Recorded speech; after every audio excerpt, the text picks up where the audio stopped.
Growing up, it was just me and Mom. Dad left when I was really young, so he's just a faded memory. Mom worked really hard, juggling multiple jobs to keep us going and make sure I could do well in school. Because of her sacrifices, I got a scholarship that paid for college, so I didn't have to deal with the huge debt many people have these days. I studied business management, driven by a mix of ambition and fear of being as poor as we were when I was a kid. After graduating, I moved to the city. It was tough at first, living in a tiny apartment and eating cheap noodles more often than I'd like to admit. But I landed a job at a big company, starting as a junior and quickly moving up the ranks. A few years later, I wasn't just working there, I was running a whole department. It was more than a job to me, it was my domain. I made sure everyone on my team knew they were valued. During training sessions, I tell the newbies, lead with respect. Treat this job like you own it, and soon you'll be leading the team.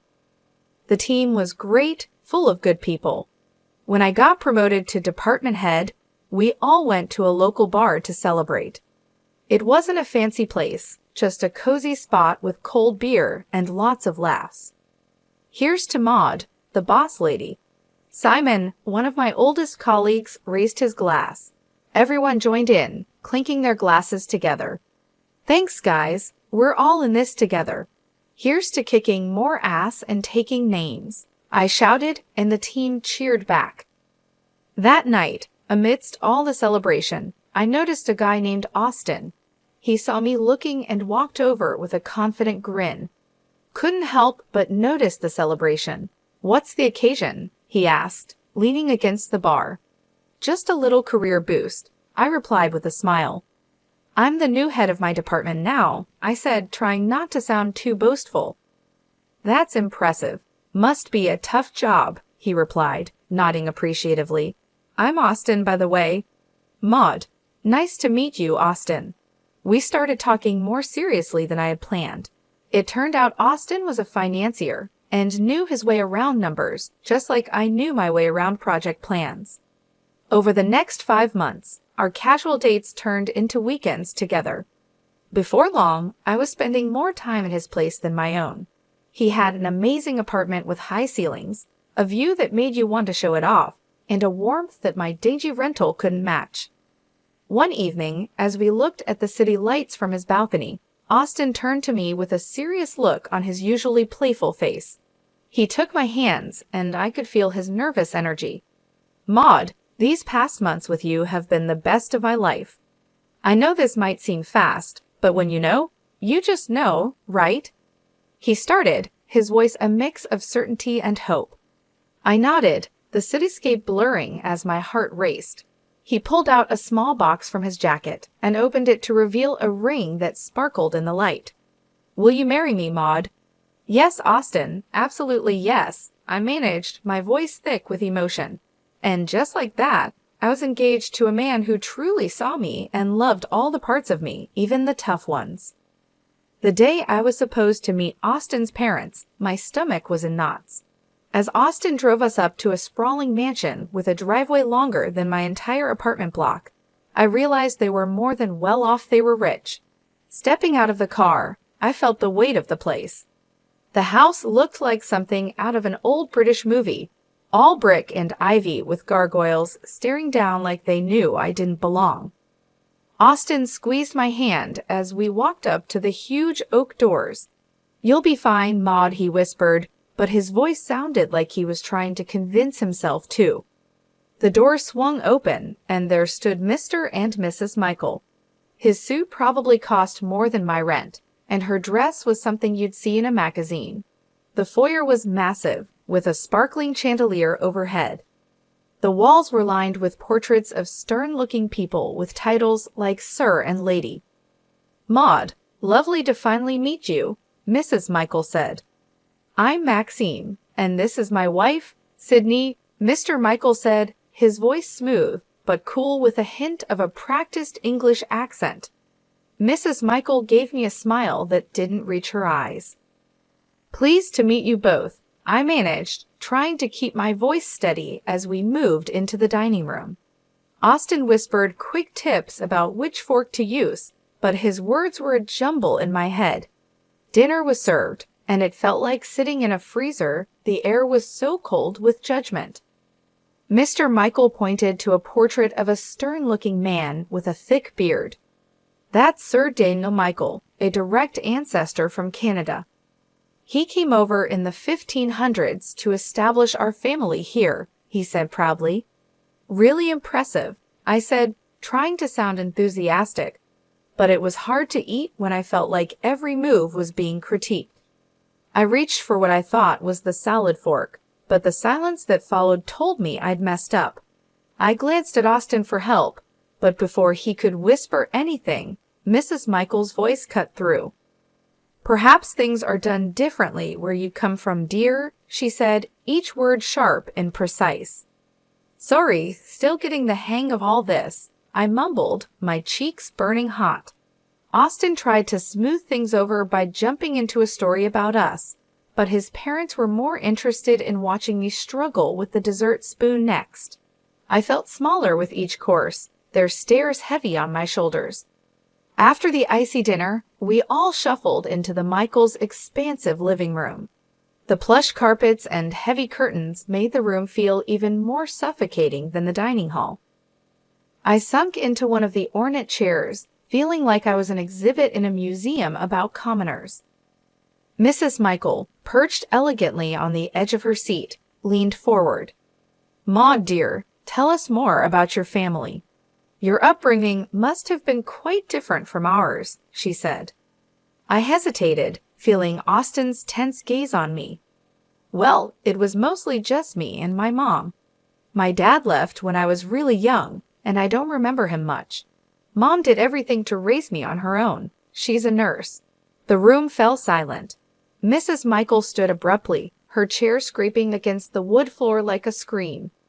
This is unacceptable, she declared, her voice resonating with disgust. We are descendants of an ancient English lineage. We have standards, traditions.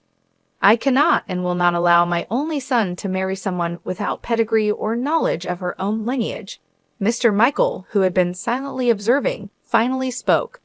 His words were calculated, each one heavy with meaning. It's essential for us that our family ties are strong and well documented. Maud, can you even name your great-grandparents? I felt my face heat up with embarrassment. I only know about my maternal grandparents, I confessed, my voice barely above a whisper. Mr. Michael rolled his eyes, showing his contempt. This is exactly what we feared, he muttered under his breath. Austin finally intervened, his tone firm yet pleading. Mom, Dad, please. Maud is kind, hardworking, and she loves me. Isn't that what should matter? His mother's gaze was steely. Respect and adherence to our family standards are what matter, John. If Maud is to join this family, she must learn our ways. She needs to respect where she is coming from, even if it is nowhere significant. Their words stung, cutting through the warm feelings from earlier in the evening. But Austin was looking at me, his eyes begging me to just go along with it. I nodded reluctantly, agreeing to their terms. Fine, I said, trying to keep my voice steady. I'll learn about your family and your traditions. Mrs. Michael seemed somewhat pleased by my concession. Good. You'll start by familiarizing yourself with our family tree and understanding who each person in those portraits is. It's not just about names, Maud. It's about respect for our lineage. As they continued talking about their expectations, I felt a part of me shrivel up. The evening had turned from a simple meet and greet into a trial by fire. I had agreed to their demands, yes, but at what cost?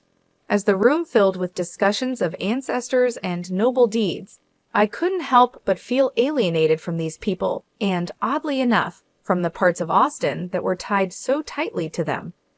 The weeks following that stiff dinner were a whirlwind.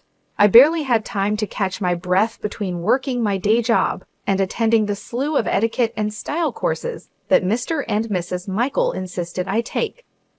My day started with the buzz of an alarm before sunrise and ended long after the sun had set, leaving me feeling like a zombie. Elbows off the table, Maud. the etiquette instructor gently chided during one of our sessions. And remember, the soup spoon moves away from you when you scoop. I nodded, attempting to mirror her movements, but my mind was on a million other things like the mountain of work waiting for me back at the office and the never-ending wedding plans. "You're doing well," she reassured me, her voice soothing. "These things take time to become second nature." I gave her a weak smile. "Thanks, it's just a lot, you know." As if on cue, my phone rang. It was Mom. I excused myself and stepped outside to take the call, pressing the phone against my ear while trying to find a quiet corner in the bustling city. "Hi, Mom," I greeted, my voice more tired than I intended. "Maud, darling, how are the wedding preparations going?" she asked, her voice filled with excitement and a hint of concern. I hesitated, not wanting to worry her. "It's all good. Learning a lot. I even picked up how to waltz," I said, trying to keep my tone light. There was a pause, and I knew she wasn't entirely convinced. "You sound exhausted, honey. Are you getting enough rest? You know, all this shouldn't be so hard. You need to take care of yourself." I chuckled weakly. "I'll try, Mom, but there's a lot to juggle right now. Etiquette classes, dance lessons, work, and the wedding planning. Just remember what's important, Maud. It's you and Austin at the end of the day, not all these rules and lessons." Her words were comforting, but as soon as we hung up, the weight of reality settled back on my shoulders. I was caught in a tug-of-war between pleasing Austin's parents and maintaining my sanity. Every day felt like a marathon with no finish line in sight. Back inside, I resumed my training. The instructor's voice was a droning background noise as I practiced the proper way to hold a wine glass, pinch the stem, not the bowl, apparently. In the rare moments of downtime, I'd find myself staring at the ceiling, wondering if all this was worth it, the constant scrutiny, the endless classes, the cold looks from Mr. and Mrs. Michael whenever I slipped up, which was more often than I liked to admit. One evening, as I was about to drift off to sleep, my phone buzzed. It was Austin, his text lighting up the screen. "How was your day? Miss you." I stared at the message, my fingers hovering over the keyboard. I wanted to tell him everything, to pour out my frustrations and fears, but I held back. Instead, I typed a simple, "Miss you too. Long day but all good." As I set the phone down, the silence of my apartment felt overwhelming. Was this how it was going to be? Pushing through the exhaustion, smiling through the stress, all for the sake of fitting into a world that seemed increasingly alien to me. The big day had finally arrived. The venue was a flurry of flowers, fancy dresses, and the faces of the city's high society milling about. My stomach was in knots as I tried to keep calm. I stood in my long, flowing white dress, trying to catch my breath. My mom came over and adjusted a curl on my forehead. "Everything will be just fine, Maud," she reassured me with a soft smile. I wanted to believe her, but as soon as the ceremony began, any hope of a peaceful wedding vanished. Austin's parents were in full superiority mode. Mr. Michael greeted guests with an air of boastfulness, while Mrs. Michael quickly pointed out to everyone how they had made everything possible. As the guests settled, I tried to mingle, but Mrs. Michael pulled me aside with a frosty smile. "Maud, dear, make sure our friends are taken care of. Fetch some drinks. There's a good girl," she instructed, gesturing towards a group of elderly gentlemen loudly discussing politics. But I started, only to be cut off by her sharp glance. "No buts. You're practically family now. Show some initiative," she snapped. Reluctantly, I carried trays of champagne and hors d'oeuvres between tables, my dress trailing behind me. The weight of the fabric and the task made me feel more like a servant than a bride. I caught glimpses of Austin laughing and chatting, oblivious to my plight. As I passed another round of drinks, I overheard Mrs. Michael's voice rise above the chatter. "Maud will be serving us tonight. It's good practice for her, don't you think?" Her tone was condescending, her eyes scanning the crowd for approval. That was the last straw. I approached her, my hands shaking slightly but my voice firm. I am not a waitress at my own wedding. There are staff here who are supposed to do this. Mrs. Michael stood up, her expression one of mock surprise. You should be grateful we allowed such a simple girl into our family. Remember your place, Maud, she hissed, her words like daggers. I felt a flush of anger rise to my cheeks. This is my wedding, not a performance for your friends, I retorted, my voice louder than intended. The room fell silent, all eyes on us. Austin, catching the tail end of our exchange, stumbled over, a glass of champagne in hand. What's going on here? He slurred slightly, his eyes not fully focusing. Your mother is treating me like a servant at our wedding, Austin. This isn't what today is supposed to be about, I said, frustration boiling over. Austin looked between me and his mother, his expression clouding. Maud, why are you making a scene? Just do what my mom asks. It's not a big deal. Not a big deal, Austin. This is our day, and your mom is ruining it. I shot back, disbelief and hurt swirling together. He took a long sip of his champagne before speaking. Look, Maud, you should be happy. I even chose you. There were plenty of girls better than you, prettier, richer. You're making a fuss over nothing. The words felt like a physical slap. I recoiled, the realization hitting me hard. The man I loved, the man I was about to marry, didn't see us as partners.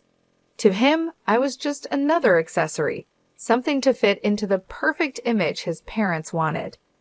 As I clutched my bouquet tighter, feeling like I might crumble right there, my mom came over. She took one look at me and wrapped me in her arms, the kind of hug that seemed to hold the world at bay. Honey, do you love this man? Do you really want to marry him? She whispered, her voice filled with worry. I shook my head, barely able to speak. No, Mom, I can't do this. I don't want to. Mom nodded, her jaw set in that determined way I knew so well. She gently took the bouquet from my hands and guided me to a chair, her touch reassuring. Then, with surprising sprightliness, she approached the DJ, asked for the microphone, and turned to face the gathered crowd. Ladies and gentlemen, may I have your attention, please? Her voice, clear and steady, cut through the murmurs, drawing every eye in the room to her. There was a hush, the kind that precedes a storm. She took a deep breath and turned to face Mr. and Mrs. Michael directly. I have something important to share about truth and pretense, she began, her gaze unwavering. I went to the same school as Maxime and Sydney Michael. Back then, they didn't carry an English accent or boast of noble blood. Their families were hard-working folks, just like ours. A murmur rippled through the crowd. Maxime's father was a mechanic, and Sydney's mother served tables at the local diner. She paused, letting the words sink in. The portraits, the accents, the surname they bought them all to craft a past that would hide where they really came from. The room erupted into whispers, guests turning to stare at the Michaels, their faces a mix of shock and disbelief. Mrs. Michael stood up, her face red, the facade of aristocracy melting away. That's preposterous. But my mom wasn't finished. To think that you would stand on these fabrications and look down upon my daughter, judge her worthiness based on a lie. Maud is worth 1,000 of your false titles.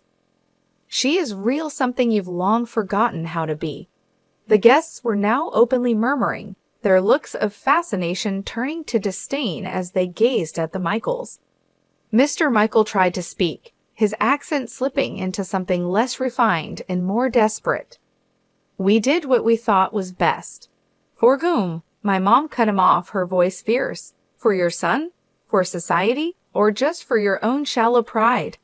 The confrontation had drawn everyone's attention, and now the room was buzzing, the atmosphere charged with tension and revelations. The Michaels seemed to shrink, their grandeur dissolving into the air, leaving nothing but the stark, plain truth of their origins. Austin's face twisted with a mix of shock and anger.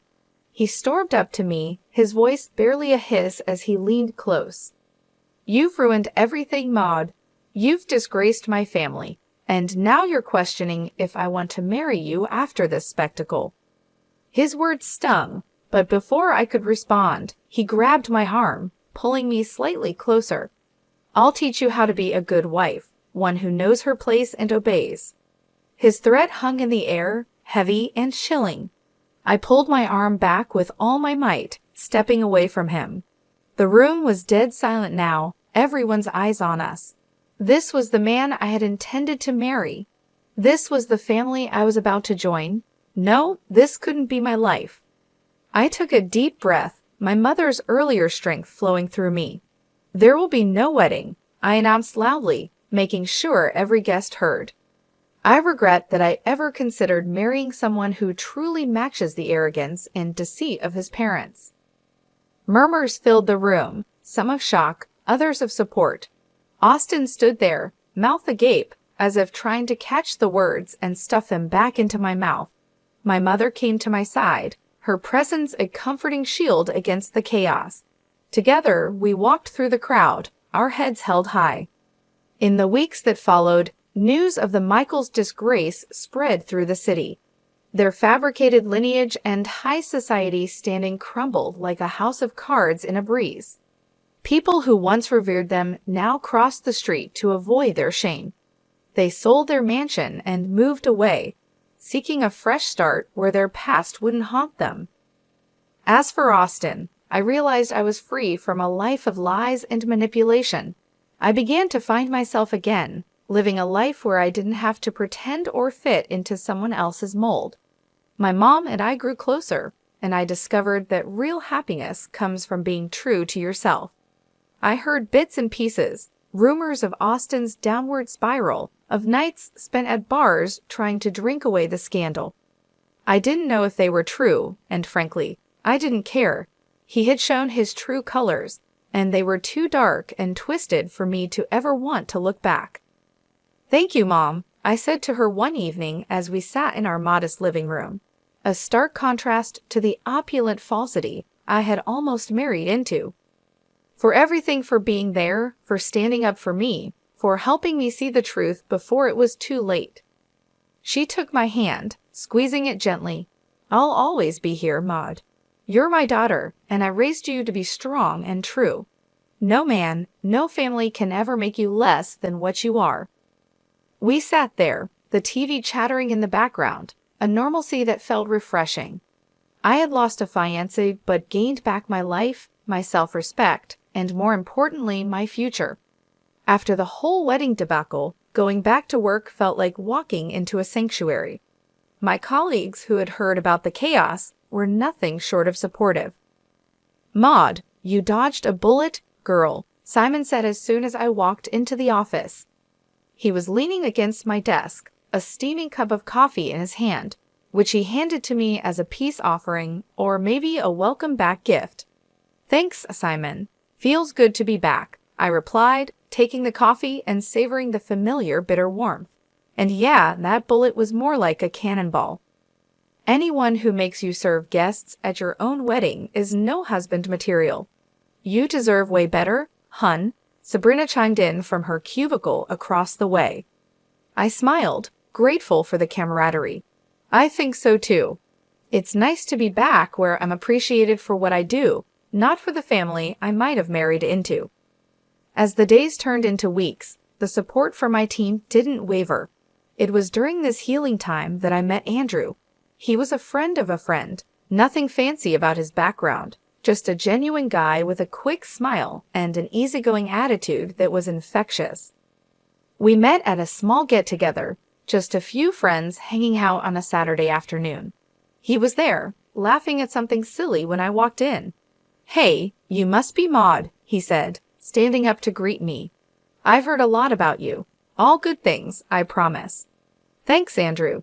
I hope they didn't embellish too much," I replied, trying to match his easy demeanor. We hit it off instantly.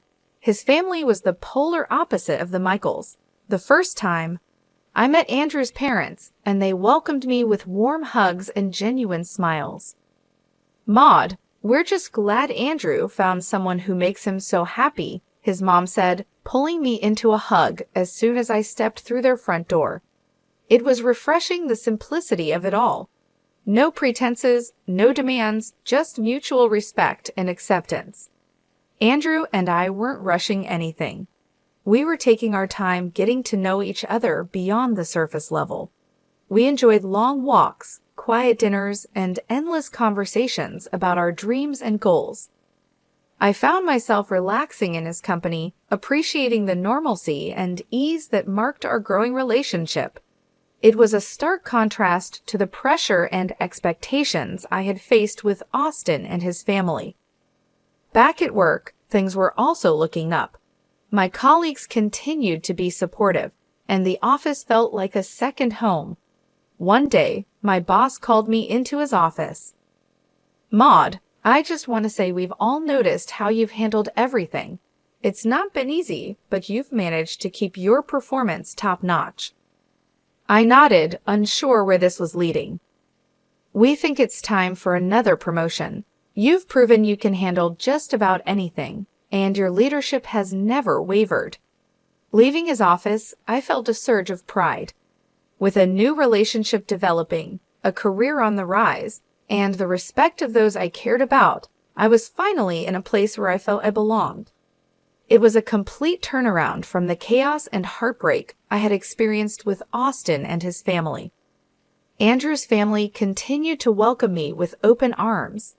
Every visit to their home was filled with laughter and warmth. His parents would share stories from Andrew's childhood, and we would all sit around the kitchen table, enjoying simple, hearty meals. I felt like I was part of their family, and the feeling was mutual. They appreciated me for who I was, not for some image or status. At work, I took on new challenges and responsibilities with confidence. My team respected my leadership, and we achieved our goals together. The promotion brought new opportunities, and I embraced them, knowing that I had the support of my colleagues and superiors. As the months went by, Andrew and I grew closer. We celebrated our small milestones, like the first time he met my mom and the first holiday we spent together. Each step forward felt natural and right. There was no rush, no pressure, just a steady building of a strong, loving relationship. One evening, after a particularly good day at work, Andrew and I were sitting on his couch, watching a movie. He turned to me and said, "Maud, I don't know what the future holds, but I know I want you in it." I smiled, feeling the truth of his words. "Me too, Andrew. Me too." It was in that moment that I realized I had found what I was looking for, not just in a partner, but in life. I had a loving relationship, a fulfilling career, and the support of people who truly cared about me. I had found my place, and it felt like home.